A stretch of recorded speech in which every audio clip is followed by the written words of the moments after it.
بسم الله الرحمن الرحيم. بسم الله الرحمن الرحيم. الحمد لله والصلاة والسلام على رسول الله. Amma ba'd. İki kalimadan iborat hadislar sharhidan darslarimizni davom ettiramiz. Bugungi hadis Imom Ahmad va Imom Nasai rahimahumulloh rivoyat qilgan hadis. Unda payg'ambar sollallohu alayhi vasallam asbighul wudu'a, ya'ni tahoratni komil qiling, tahoratni to'liq qiling ma'nosida nasihat qilganlar. Aslan bu hadisning o'sha boshqa matni Imom Muslimning sahihlarida ham rivoyat qilingan, sal boshqacharoq tarzda kelgan. Unda payg'ambar sollallohu alayhi vasallam vaylun lil aqobi minan nar asbighul wudu'a deganlar. Ya'ni o'sha aqob tovonlar degani. O'sha tovonlarga olovdan bo'lgan bir vodiy bo'lsin. Ya'ni qachon bunday bo'lsin? Toki o'sha tahorat mahallida yuvmasdan tashab ketilgan bo'lsa, bu yerga suv tegmagan bo'lsa, tahoratni to'liq qilmagan bo'lsa, bunday tovonlarga o'sha olov tegsin, ya'ni olov tegadi yoki olovdan ehtiyot bo'lsin ma'nosida ogohlantirganlar. Va davomida asbighul wudu, ya'ni vuzuni, tahoratni to'liq qilinglar deganlar. O'zi bu hadis o'sha bir qancha yo'llardan rivoyat qilingan sahih hadis. Bunda payg'ambar sollallohu alayhi vasallam ummatni uning hayotidagi eng muhim ibodatini to'liq qilishlikka sabab bo'luvchi narsaga, tahoratga yo'llaganlar. O'zi tahorat nimaga kerak edi? Tahorat o'zi zotiga ko'ra emas ibodatligi. Ibodatlar ikki xil bo'ladi. Ba'zisi o'zini zotiga ko'ra ibodat bo'ladi. Ya'ni masalan namozga o'xshagan. Ya'ni namozga o'zi o'sha ibodatni o'zi maqsad bo'lganligi uchun buyurilganmiz. Va Alloh taolo masalan aqimis solata li zikri, meni zikr qilishlik uchun, mening zikrim uchun namozni qoyim qil degan. Bu qoyim qilishlik Alloh taoloni eslashligimiz va u zot ko'rsatgan tariqat, ya'ni uslubda u zotga hamd va sano aytishligimiz uchundir. Tahorat esa o'sha namoz ibodatiga olib boruvchi bir sabab va vosita. Ya'ni namoz uchun farz qilingan. Va bu ibodat o'sha vosita ibodat bo'lganligi uning uchun ham sharaf. Chunki eng ulug' ibodatga bizni dinimiz u bilan qoyim bo'luvchi, hatto uni din deb nomlagan Alloh taolo. Ya'ni Alloh taolo diningizni zoyi qilmaydi deydi. Baqara surasida bundan olimlar aytishganki, o'sha namoz nazarda tutilgan. Ya'ni namozingizni zoyi qilmaydi degan Alloh taolo deydi. Ya'ni biz bilamizki, o'sha bu ibodat, namoz ibodati ikkita shahodatdan keyin zikr qilingan. Odamlar unga o'sha qat'iy buyurilgan va insonning haqiqiy mo'minligini mezoni o'lchovi bo'ladigan ibodatdir. Endi shu ibodat esa albatta tahoratsiz bo'lmaydi. Bu tahorat uni to'liq qilishlik bilan, barcha rukunlarni o'z o'rniga qo'yishlik bilan, shartlari topilishligi bilangina bo'ladigan bir ibodatdir. Va bu hadisda o'z aksini topgan. Endi payg'ambar sollallohu alayhi vasallam nimaga tahoratni to'liq qilishga buyurdilar? O'zi bu hadis to'liqroq shaklda Imom Muslim rivoyat qilgan hadisda keladi. Bunda Abdullah ibn Amardan rivoyat qilingan hadis. U kishi aytadilarki, biz Makkadan Madinaga qaytayotgan edik. Payg'ambar sollallohu alayhi vasallam bilan, demak, Makkadan Madinaga qaytishayotganda bir joyga yetishganida o'sha yo'lda tahorat qiladi odamlar, suv topib tahorat qilishadi va ulardan ba'zilari shoshiladi. Shunda shoshilib qilgan tahoratidan keyin ularning oyoqlarini va xossatan o'sha tovon qismlariga ba'zilariga suv tegmaganligi ko'rinadi. Bu yerlarga suv yetkazilmaganida, ya'ni yaxshi yuvilmaganida. Shunda payg'ambar sollallohu alayhi vasallam vaylun lil aqobi minan nar asbighul wudu'a, bunday ya'ni shoshib pishib qilingan, to'liq qilinmagan va tashlab ketilgan bu to'piqlarga jahannamning olovidan qo'rqilsin degan ma'noda nasihat qilganlar va ogohlantirganlar va tahoratni to'liq qilinglar deganlar. Bu o'zi biz biladigan vudu, ya'ni tahorat so'zi, bu maxsus ibodatning nomi aslida. Bu o'sha maxsus a'zolarni yuvishlik bilan, niyat bilan yuvishlik bilan hosil bo'ladi. Ya'ni xohlagan odam o'zi xohlagancha qilmaydi bu tahoratni. Hozir odamlar risolatda kelgan, vahiyda kelgan narsani emas, o'ziga yoqqan narsani din qilib olgan bir zamon va jamiyatda yashayapmiz. Odamlar uchun o'ziga muqaddas bo'lgan narsa uni dini bo'lib qolgan. Birovdan so'rasangiz, din nima desangiz, ota-onani hurmat qilish deydi. To'g'ri, ota-onani hurmat qilish ham dinning bir qismi, lekin hammasi emas baribir. Birovni so'rasangiz, bolalarga qarashlik, oilasiga qarashlik deydi. Bu ham ibodatning bir qismi, lekin hammasi emas. Ba'zilarga qarasangiz, hattoki o'sha birovni bilan qiladigan zinosini ham savob deb nomlaydi. Na'uzubillahi min zalik. Hojatini chiqarishlik deb o'zicha ibodat deb savob deb nomlayapti. Agar kimki buni bilib turib o'sha bunday gapiradigan bo'lsa, bundan umuman islomdan nasibasi yo'q bu odamlar. Na'uzubillahi min zalik. Shuning uchun bu hadisdan chiqadigan bizga foyda, barcha ibodatlarimiz Alloh taolo bizga nozil qilgan vahiy asosida o'sha qanday bizga bayon qilingan bo'lsa, shartlari qanday bizga nozil bo'lgan bo'lsa, o'sha tarzda qilinishligidir. Va asbig'u so'zidan murod komil qilishlik, to'liq qilishlik, maqsadga muvofiq qilishlik ma'nosida. Bu tahoratni barcha a'zolarini suv yechishligi shart bo'lgan o'rinlarini yuvishlikdir. Suv yetishida esa tahoratda masalan yuzda odatda soch chiqadigan o'rindan to iyakni tagiga qadar iyakni ham qo'shib yuvishlik. Eniga bo'lsa quloqni o'sha boshlanish qismidan narigi quloqni boshlanish qismigacha yuvishlikdir. Qo'llarni yuvayotganda esa qo'llarni nima deyiladi? Tirsaklari bilan qo'shib yuvishlik. Tirsaklar ham yuviladi. Va oyoqni yuvayotganda esa oyoqlarni to'piqlari bilan qo'shib yuvishlik. Boshga masx tortayotganda esa o'sha boshni hammasiga to'liq masx tortishlik. Endi mazhablar bunda bosh masalasida farq ixtilof qilishgan. Abu Hanifa rahimahulloh boshni to'rtdan biriga masx tortsa kifoya deganlar, Imom Ahmad rahimahulloh yo'q, boshni hammasiga masx tortadi deganlar. O'shanisi rojihroq, vallohu a'lam, chunki Payg'ambar sollallohu alayhi vasallamdan rivoyat qilingan hadisda shu tarzda rivoyat qilganlar, shunday qilganlar. Va u kishi ya'ni hadisni o'sha sharhlayotgan raviy bizga ba'zi foydalarni zikr qilganlar. Bunda u kishi aytadilarki, bu tahorat namozning kalitidir. Hamma narsaning kaliti bo'lgani kabi, bu buyuk ibodatning ham kaliti bor, u ham bo'lsa tahoratdir. Va bu bizga Payg'ambar sollallohu alayhi vasallamdan nima kelgan xabarlarda vorid bo'lgan, unda Ali roziyallohu anhu qilgan rivoyatda miftahus solati at-tuhur deganlar. Ya'ni namozning kaliti tahoratdir deganlar. Va bu hadisni Imom Ahmad ibn Majah va Davudda rivoyat qilishgan va bu borada hasan sahih deganlar Albani rahimahulloh. Va yana o'sha Ibn Umardan radhiyallohu anhu rivoyat qilinadigan hadis bor. Unda Payg'ambar sollallohu alayhi vasallam la yaqbalullohu solatan bighayri tuhurin. Alloh taolo tahoratsiz qilingan ibodatni, ya'ni namozni tahoratsiz ado qilingan namozni qabul qilmaydi deganlar Payg'ambar sollallohu alayhi vasallam. Bu Imom Muslim rivoyat qilgan sahih hadis. Va o'sha aytganimizdek vuzusiz, ya'ni tahoratsiz qabul bo'lmaganidek, to'liq bo'lmagan tahorat ham qabul bo'lmaydi. Bu haqda Payg'ambar sollallohu alayhi vasallam innaha la tatimmu solatun li ahadin hatta yasbighal wudu'a aw yusbighal wudu'a kama amarahu Allohu taala deganlar. Ya'ni bu namoz biror kishi agar tahoratni xuddi Alloh taolo buyurgani kabi to'liq qilmasa, demak to'liq bo'lmaydi deganlar. Shuning uchun ham tahoratni o'sha namoz qabul bo'ladigan darajasida o'sha to'liq qilishlik matlub narsadir va ibodat qilayotgan kishi bunga e'tibor qilishligi kerak. Va namozini o'sha xato qilib namozini yaxshi ado qilmagan kishiga Payg'ambar sollallohu alayhi vasallam nasihat qilgan hadislari bor. Mashhur hadis bu. Va o'shanda Payg'ambar sollallohu alayhi vasallam oldin namozini xatolarini tushuntirishdan oldin unga tahoratni to'liq qilishlik kerakligini tushuntirganlar. Iza qumta ila solati fa asbighul wudu'a deganlar. Agar namozga turadigan bo'lsang, demak tahoratingni to'liq qilgin deganlar. Bundan ko'rinadiki, agar biz bir xato qilayotgan odamga nasihat qilmoqchi bo'lsak, unga o'sha xatoga olib keluvchi boshdan bosh sabab bo'lgan ishlarni ham to'g'rilashga buyurishimiz kerak ekan.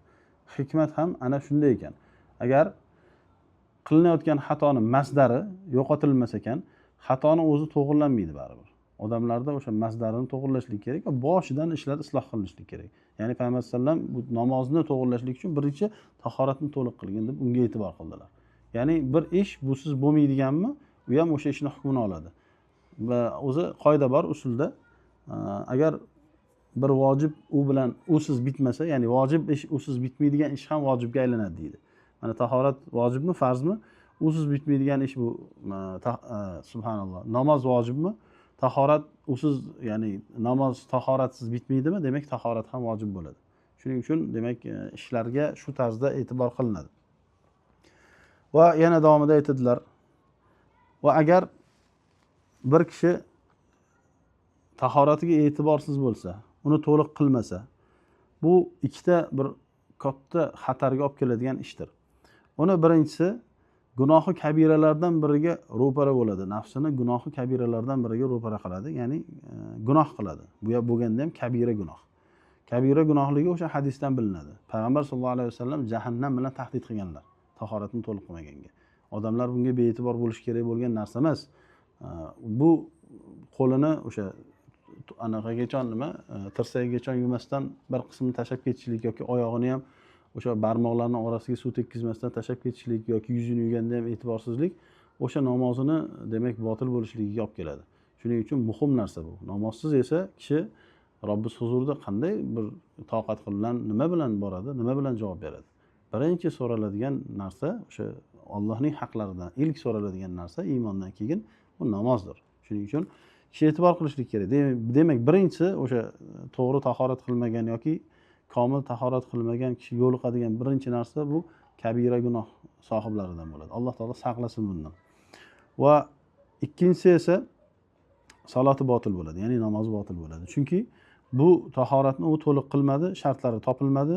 Payg'ambar sollallohu alayhi vasallam yuqorida aytib o'tgan hadisimizda aytganlaridek, agar bir kishi tahoratni to'liq qilmasa, Alloh taolo unga buyurganidek qilmasa, uni demak namozi to'liq bo'lmaydi. To'liq bo'lmaydi degani o'sha tahoratsiz odamning namozi namoz bo'lmaydi degani. Shuning uchun bu eng e'tiborli jihatlarimizdan biri. Ishlarni mayda sanamaymiz. O'sha solihlar ishlarni kattalardan oldin kichiklarni isloh qilishdan boshlanishadi. Hamma qarasangiz solihlarning hayotini, ishlarini mayda joylarini isloh qilib chiqqandan keyin katta ishlar ularga oson bo'lib ketgan.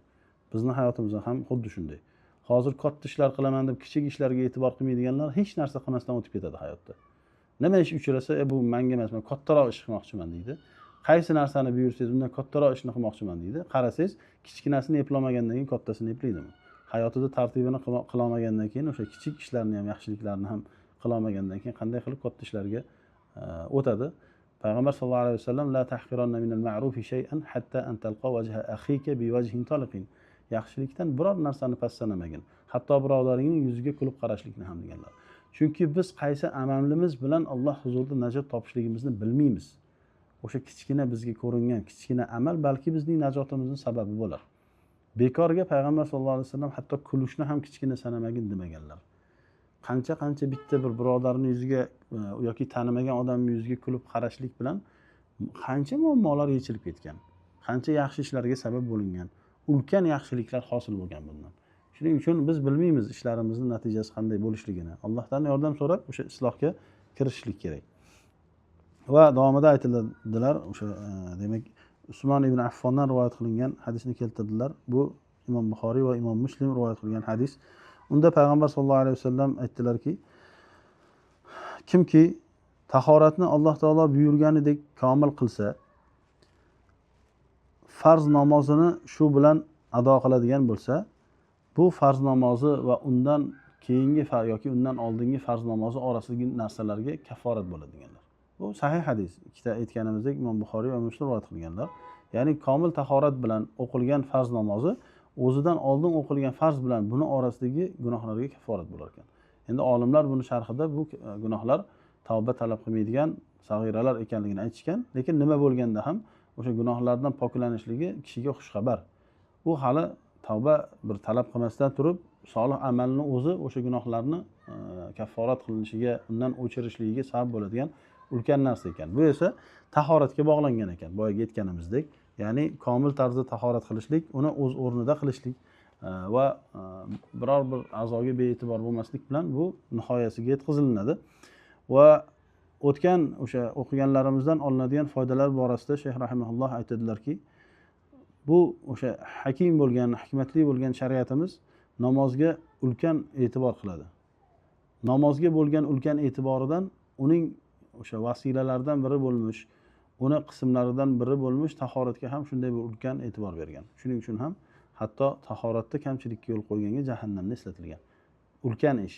Endi vasila bo'lgan bir bo'lagi uchun jahannam eslatilgan bo'lsa, namozni o'zidagi qusur uchun nima deyishimiz mumkin?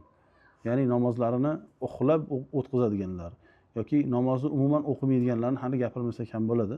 Yoki faqat bomdodini o'qiydiganlar. Bu betadi-yu ba'zilarga namoz o'qiysanmi, sen bomdod bilan xuftonni o'qiyman deydi. Qolganicha ishda bo'laman-da deydi. Alloh taolo buni mollar singari faqat yeb ichishga jo'natmagan. Bu qornini g'amida kunini sarflab, ya'ni vaqti bo'lganda ibodat qilishga yaratmagan insonni. Insonni yaratilish sababi o'sha biz aytamiz, bir narsani ishlatish uchun yozilgan o'zini kitobchasi bo'ladi. Nima uchun qanday ishlatilishi yozilgan bo'ladi. Biz yaratilgan narsa ibodat o'zi aslida sababi. Biz yaratilgan, u sababidan yaratilgan narsamiz ibodat. Alloh taolo Zariyat surasida 56-oyatda bu haqda bizga aytgan. Va ma xalaqtul jinna val insa illa liya'budun. To'g'rimi? Insonlar va jinlarni faqat ibodat qilishlari uchungina, o'zimizga ibodat qilishlari uchungina, ya'ni Alloh taologa ibodat qilishlari uchungina yaratdik deydi. Shuning uchun bu ibodatlardan ulkani bo'lgan o'sha namozga e'tibordan uning vasilasi bo'lmish tahoratga ham shunday jiddiy e'tibor berilgan, uni rioya qilinishligi kerak. Albatta to'liq qilinishligi kerak. Albatta to'liq qilinishligi kerak. Va yana bir hadis keladi, payg'ambar sollallohu alayhi vasallam faqat mo'mingina tahoratni saqlaydi deganlar. Ya'ni doim tahoratni saqlab yurishlik mo'minning xislati. Bu haqiqiy mo'minda topiladi. Ya'ni iymoni kamolotga yaqinlashgan yoki komil bo'lgan mo'mingina qachon bo'lsa ham tahoratli bo'ladi. Bu ajoyib xislat bu. Agar kishi o'zida shuni topsa, mashaalloh, Alloh taologa ko'p yaxshilikni beribdi.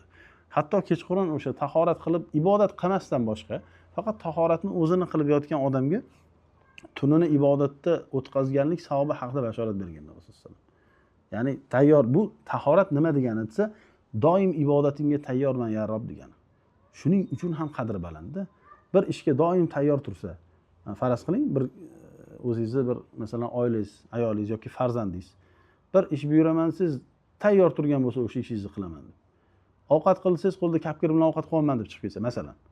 Yo choy damlayman, endi choy damlatsangiz sharti mana qaynatib qo'ydim, bir pasda damlab kelsa, qanaqa xursand bo'lib ketasiz, to'g'rimi?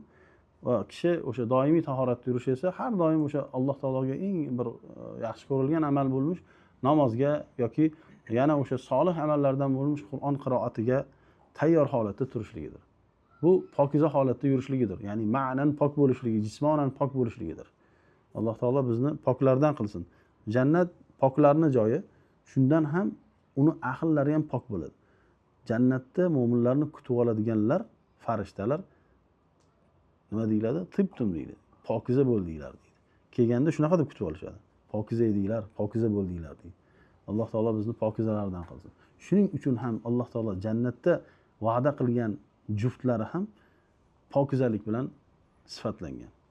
Mutahharo degan Alloh taolo. Azvaj mutahhara. Ya'ni bu pok bo'lgan juftlar ularga degan. Alloh taolo poklardan qilsin bizni. Va tahoratning to'liq qilinishligi bizga vojib bo'lgan amal ekanligini bayon qiladi bizga bu hadis. Bu ixtiyoriy ish emas. Xohlasak qilib, xohlamasak qilmaydigan narsa emas. Mo'min kishi bo'ldi o'sha namozni ado qilaman degan kishi umuman qaysi ibodatda bo'lsa ham hammasini to'liq qilishlik kerak ekan.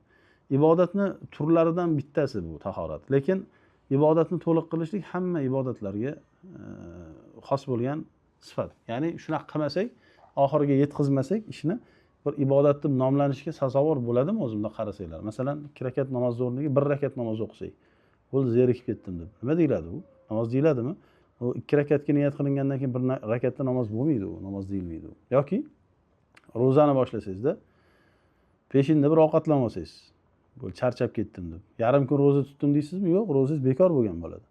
Ro'za bo'lmaydi. Yoki hajga borsangiz, hajga borsangizda borib tavof sa'i qilib Arafaga chiqmasdan bo'ldi deb qaytib kelsangiz, bo'ladimi? Bo'lmaydi. Demak, ibodatlarda to'liq qilinishlik kerak ekan. Shuning uchun ham masalan Alloh taolo atimul hajj val umrata, ya'ni haj va umrani to'liq qilinglar, tamomiga yetkazinglar degan. Ibodatlarda o'sha ibodatni Robbisiga taqdim qilinadigan ko'rinishi bu to'liq qilingan ko'rinishidir. Bu xoh tahorat bo'lsin, xoh namoz bo'lsin, xoh undan boshqa narsa bo'lsin. Bu bizga bir qismini bayon qilishlik bilan qolgan qismlariga ham ishora bo'ladi. Ya'ni kishi bu ishlarni to'liq qiladi va bu bizga boshqa tarafga ham bir ishoradir. Ya'ni payg'ambarlar bizlarga faqat dinlarimizni isloh qilish uchun kelganmi? Yo'q, payg'ambarlar bizga dunyolarimizni ham isloh uchun kelgan. Payg'ambar sollallohu alayhi vasallam faqat dinlarida emas, dunyolarda ham yordam berganlar. Tuya olganga masalan tuyani sotganlar yoki tuya bilan yordam berganlar. Bir ishlarda o'zlari o'sha bilgan ishlarda bilganlaricha maslahat berganlar. Agar o'sha ishning ahli bo'lsa, u bilan maslahat qilganlar, ummatga ham shuni nasihat qilganlar. Yoki masalan tibbiyotni qarasangiz, payg'ambar sollallohu alayhi vasallam alohida Tibbun Nabiy sollallohu alayhi vasallam degan kitoblar bor. Masalan, Ibnul Qoyyim kitoblardan biri bu. O'sha bir ajoyib kitob. Ya'ni faqat dinlarimiz emas, dunyoviy ishlarimizda ham ta'siri bor. Bu bizga qilingan nasihatlar. Shuning uchun kishi bir ishidan foyda olmoqchi bo'lsa, ishini to'liq qilsin. To'liq foyda olaman degan odam to'liq sabablarini qilgandan keyin kutadi foydani. Ya'ni bu bizni ibodatlarimizga qoida, dunyomizdagi qoidalardan ham ishlaydi. Buni tatbiq qilgan odam biladi. Bir ishni oxiriga yetkazmaslik ko'pchilikning kasali. So'rasanglar, ko'p otalar o'g'illaridan noliydi. Nima deydi? Bir ishni boshlab hech oxiriga yetkazmaydi-da deydi. Va buni ayb sifatida ko'radi. Hatto odamlar orasida ham bu maqtalgan sifat emas, ishini oxiriga yetkazmaslik. Endi qanday qilib ibodatlarda maqtalgan sifat bo'lsin? Alloh isloh qilsin. Va yana davomida Shayx rahimahulloh aytadilarki, bir a'zoni hatto ozgina qismini bo'lsa ham tahoratsiz tashlab ketishlikni, ya'ni yumasdan o'tishlikni xatari bizni ogohlantirdilar. Nima bilan? Olov bilan, do'zax bilan ogohlantirdilar. Ozgina qismini ham tashlab ketishlik mumkin emas. Buni g'usl qilayotganlar, tahorat qilayotganlar e'tiborga olsin. G'uslda ham tanani hamma qismiga suv yetkazishlik kerak. Biror joyi qolib ketmasligi kerak. Shundan bunga jiddiy qaraladi. Farzandlarni o'rgataylik. Ba'zi ota-onalar o'zini farzandlariga gapirishga hayo qilar ekanda, unga o'rgatmas ekan. Qanaqa o'rgataman deydi. Qiziga g'usul qilish, tozalanish, o'g'liga g'usul qilish, tozalanishni o'rgatmas ekanda, endi qanaqa qilib aytaman, o'zim o'g'lim ota degan shunaqa bo'ladimi deydi. Ha, ota degan shunaqa bo'ladi-da. Payg'ambar sollallohu alayhi vasallam bizga hammamizga o'rgatdilarmi? Bizni o'sha hammamizga bir ota o'rnidagi kishi, u butun ummatga ota o'rnidagi kishi. Alloh taolo u kishining ayollarini hammasi va azvajuhum ummahatuhum, ya'ni uning juftlari sizning onalaringiz dedilarmi? Dedimi Alloh taolo? Payg'ambar sollallohu alayhi vasallam bizga bir ma'naviy bir padar, ota o'rnida hammamizga nasihatlari bosh ustiga. Otalarimizdan muqaddam qilamiz u kishini bizga buyurgan narsalarni. Otalarimizni aytganiga teskari kelsa, biz payg'ambar sollallohu alayhi vasallam aytganlarini qilamiz, so'rin. Xuddi shunday, endi shu dinni biz yetkazishda biz ham o'sha otalarimizni yo'lidan, ya'ni bizlarga yaxshilikni ilinganlarning yo'lidan yurib, bolalarimizga ham yetkazaylik. Ularga o'rgataylik, qanaqa poklanadi, qanday g'usul qilinadi, hatto istinjoda qanday qilib najosatdan poklanadi. Kim o'rgatadi? Uyalib yurar ekan. O'zi o'rganib qoladimi? Agar o'zidan o'zi tarbiya topib qolish kerak bo'lganda, ota-ona nima kerak unda? Ko'chada ham yurib tarbiya topib keturardi. O'zi ko'chada tarbiya topyapti ham o'zi aslida. Ko'pchilik ota-onalar bunga be'tibor bo'lishar ekan. Be'tibor bo'lishmasin. Bolaga tushuntirsin. Bu hayo, ya'ni o'z o'rnida maqtaladi. Hayo o'zini o'rnida maqtaladi. Agar haqdan to'silishga sabab bo'lsa, bu hayo emas, bu zaiflik yoki ahmoqlik deb nomlanadi. Bunaqa qilinmaydi. Demak, haq gapirilishi kerak bo'lgan joyda haqdan hayo qilinmaydi. Alloh taolo haqdan hayo qilmaydi-ku. Bizga qanday qilib oilamiz bilan mubosharat qilishlikka, qachon qilishlikka, qaysi tarafdan kelishlikka bizni hayo qilmadi-ku Robbimiz. Arsh ustidagi Robbimiz bizga Qur'onda bayon qildi-ku buni. Nimasiga hayo qilamiz? Shunchalik biz hayoliymiz endi. Haqni gapirishdan ham hayo qilamiz endi. Alloh taolo saqlasin bundan. Va davomida aytadilar Shayx rahimahulloh, tahoratda shoshilishlik yoki uni ahkomlarini bilmaslik o'sha uni yaxshi qilmaslikka olib kelinadi. Shoshilmaslik kerak. O'zi shoshilishlik shaytondanligi haqida xabarlar keladi. Shoshiladigan o'zi amallar bor. Unga shoshilinglar deb buyurgan. Masalan, o'sha agar mayit dafn qilinishligi bo'lsa yoki o'sha balog'atga yetgan zarurati bor odam uylantirishlik bo'lsa, shunga o'xshagan narsalarda, lekin asosiy o'sha ishlarda shoshilmaydi. Nimaga? Shoshilishlik ko'p narsani unuttiradi kishiga. Shoshilib uydan chiqib ketgan odamlarni qarasangiz, ko'pincha nimasidir esdan chiqib qolib ketgan bo'ladi. Keyin yana qaytib keladi. O'zini o'zi ovora qiladi. Shundan endi dunyoviy ishlarda shoshilish shunchalik zarar qilsa, qanaqa qilib diniy ishlarda bizga ko'p foyda berishi mumkin. Demak, shoshilmaslik kerak. Va ikkinchisi, hukmlardan johil bo'lmaslik kerak. Hukmlarni o'rganishlik kerak. Har bir odam o'ziga farz bo'lgan ishda o'shani hukmlarini o'rganishlikka majbur, mukallaf bo'ladi. U lozim bo'ladi o'sha hukmlarni bilishligi. Bilmasdan turib kirishligi joiz bo'lmaydi. Payg'ambar sollallohu alayhi vasallam nasihatlari shu bizga. Ya'ni Umar radhiyallohu anhu bozorlarga kirib hukmlar borasida oldi sotib qilayotganlardan so'rardilar.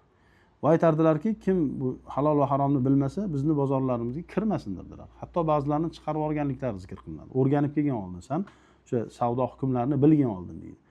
Hozir bizda oldin kirib oladida, hamma ishni qilib, hamma yoni o'sha buzg'unchilikka to'ldirib borib, keyin oxiri bir tiqilib qolgandan keyin so'rab keladi. Shuni yo'li yo'qmi deb so'rab keladi yana uni. U o'zi o'rganing deb emas, shuni yo'li yo'qmi ki mana shunaqa deyishyapti deydi. Ya'ni savdodami, undan boshqa narsadami? Agar kishi uylanadigan yoki turmushga chiqadigan bo'lsa, albatta o'sha er-xotinlik odoblarini, er-xotinlik o'sha vazifalarini va er-xotinlikda qilinadigan ibodat turlarini, poklanishlik qanaqa bo'lishligini albatta o'rganishlik kerak. Agar qizlarda balog'at ko'rinsa, unga vojib bo'ladi o'rgatishligi o'sha ota-onasiga. Agar o'zi bilmasa, biladigan odamga olib borishligi vojib bo'ladi. Bu yengil qaraladigan narsa emas. Ba'zilar qizlari bilan hajga borgan. Hajga boribdi-da, hajni ehromga kiriladi. Borayotganda o'sha hajni o'sha shartlardan biri, ba'zilar rukun, endi bu rukun o'zi haqiqatda ehromga kiriladi. Ehromga kirgan, keyin o'sha nima oy ko'rgan qiz, shu bilan ketgan, kirib etolmagan, uyalib. Ya'ni ta'lim to'g'ri berilmaganidan-da bu borib o'sha tavof qilib, Payg'ambar sollallohu alayhi vasallam o'sha qaytarganlar tavof qilishdan o'zi hajlik ayolni. Nima qilsa qilgan, shu bilan qaytib ketgan. Aslida o'zi u bo'ynidan haji soqit bo'lmadi. U o'sha nima ehromdalik holatida ketdi. To endi o'sha ehrom qanday chiqilishlik kerak, Alloh ko'rsatgan, Rasululloh ko'rsatgan yo'l qanday, o'shani qilmaguncha ehrom hukmida yuraveradi o'zi. Bunaqa qilmaydi, u qancha yana ustiga hukmlar joriy bo'ladi buni. Shuni o'rgatishlik kerak. Buning uchun ota yo o'zi o'rgatishlik kerak, yo onaga o'rgatib, ona orqali o'rgatish kerak. Ular ham bilmasa, o'zi bilmaslikka haqqi yo'q aslida. Biladigan odamdan o'rgatishlik kerak. Erkak kishiga vojibmi hayz ilmini bilishsa, agar ayoli bilmasa va boshqa biladigan odam bo'lmasa, o'zi o'rganib o'rgatishligi vojib bo'ladi. O'zi vojib emas aslan, chunki uni hukmi emas u, ayollarning hukmi, lekin ayolga kimdir o'rgatish kerak-ku. Agar boshqa o'rgatadigan odam bo'lmasa, erkak kishiga vojib bo'ladi. Va aynan farzandlarga ham balog'atga yetganda g'usl qilishlik qanday bo'lishligini o'rgatishlik vojib bo'ladi. Agar uni o'zi u bolani qo'yib qo'ysangiz, o'zi o'rganishligi amr mahol, qatdan o'rganadi u. Nima qatdan biladi u nimaligini, belgisini qatdan biladi, qanday poklanishini qatdan biladi. Ibodatni agar bizga vahiy o'rgatmasa, o'zimizcha ibodat deb bir topa olmaymiz uni. Agar bu poklanishlikni odamlar aqllari bilan o'ylab topganda edi, hozir hamma aqlli deb biladigan Yevropadagi odamlar eng toza odam bo'lishi kerak edi. Nimaga? Bu Fransiyada atir sanoati shunchalik rivojlanib ketgan, shunchalik odamlar sasib ketganligidan shuni hidini o'ldirishlik uchun atir sanoati rivojlanib ketgan. Qayerda nimaga e'tibor kuchli bo'lsa, shu rivojlanadi, to'g'rimi? Shu xuddi shunday. Demak, bizga vahiy bilan nozil bo'lgan bu ibodatlar. Uni o'rgatish kerak. Kimdir agar tijorat boshlamoqchi bo'lsa, albatta tijorat hukmlarini o'rganishlik. Unga vojib bo'ladi, uni bilmasdan kirmaslik kerak u ishga. Demak, hukmlardan bexabarlik bu ahvollarni eng o'sha biz hozir ko'rib turgan fasod holiga kelishlikni sabablaridan biridir. Jahl keng yoyilganligi, odamlar bunga e'tiborsizligi va o'zini ham o'zgani ham haqqini bilmasligi balolarimizni boshida, vallohu a'lam. Va yana o'sha davomida foydalardan aytadilar, bu tahorat Alloh taolo bizga qaysi tartibda nozil qilgan bo'lsa, Payg'ambar sollallohu alayhi vasallam qanday qilib ko'rsatgan bo'lsalar, shu tartibdagina qilinadi. Bu hadisda ham kama amarahulloh deb keladi. Ya'ni Alloh taolo buyurgani kabi deganlar Payg'ambar sollallohu alayhi vasallam. Bu hammamiz o'zimiz bilib qilaveramiz degan emas. Bittasi 100 qo'lni yuvib kelib tahoratliman deydi. Bittasi yaqinda savol so'radi. Tahorat mavzusida so'radi-da, tahoratli yuraman doim dotdi. U keyin bilsam tahoratli yurish ma'nosini istinjoni aytayotgan ekan. Ya'ni hojatga kirganida najosatdan poklanib yurishligini tahoratli yuraman deb nomlayotgan ekan. U tahoratsa shuni tushunar ekan.